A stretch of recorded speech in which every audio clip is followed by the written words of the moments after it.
بازیکن‌های کابلستان را به دست آورد.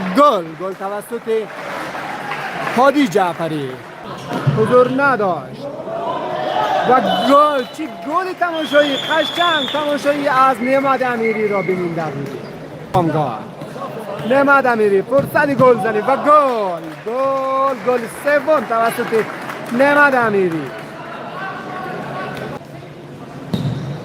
واو چی گل قشنگ و تماشایی را از نصیر کامگار ببینید.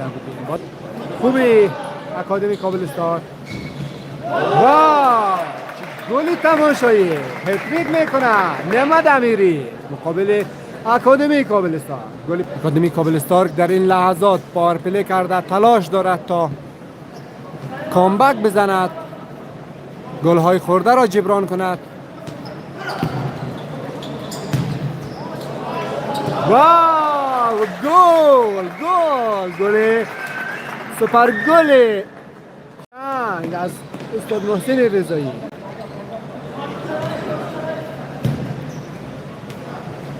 جعفری پشت توپ، امیری، جعفری، رضایی.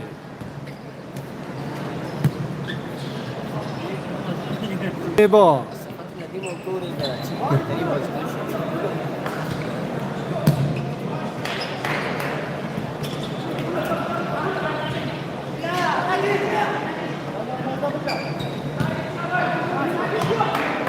بار نعمت امیری اشتباه میکند. تابعات به دست آمده از این سمت به نفع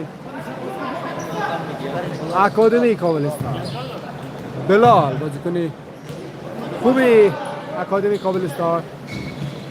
واو گلی تماشایی هتریک میکنه نعمت امیری مقابل اکادمی کابلستان. گل پنجمی یاران همدلی